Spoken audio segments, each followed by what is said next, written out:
വിവാദ FCRA ഭേദഗതി bill ഇന്നോ നാളെയോ സഭയിൽ കൊണ്ടുവരാൻ കേന്ദ്ര സർക്കാർ. ബില്ലിലെ വിവാദ നിർദ്ദേശങ്ങൾ ഒഴിവാക്കാൻ തയ്യാറെന്ന് കേന്ദ്ര സർക്കാർ പ്രതിപക്ഷത്തെ അറിയിച്ചു.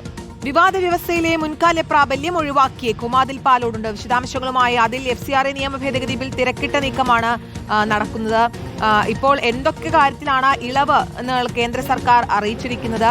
ഈ ചർച്ചയിൽ അമിത്ഷാ പങ്കെടുക്കുമോ? ചർച്ചയിൽ അമിത്ഷാ പങ്കെടുക്കും എന്നുള്ളതാണ് നിലവിൽ ലഭിക്കുന്ന വിവരം.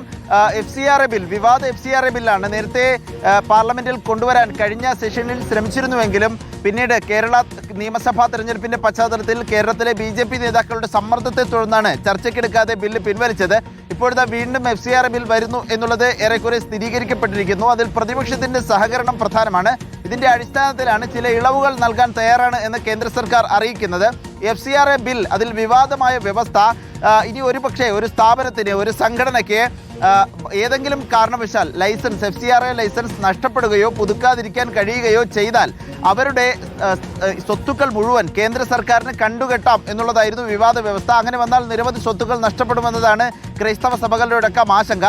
ഈ വ്യവസ്ഥയ്ക്ക് മുൻകാല പ്രാബല്യം നൽകില്ല. അതായത് വർഷങ്ങളായി നിർജ്ജീവമായി കിടക്കുന്ന FCRA ലൈസൻസ് ഇല്ലാതെ നിൽക്കുന്ന സ്ഥാപനങ്ങളുടെയൊക്കെ സ്വത്തുക്കൾ നഷ്ടപ്പെടുമോ എന്ന ആശങ്ക ക്രൈസ്തവ സഭകൾക്കുണ്ടായിരുന്നു.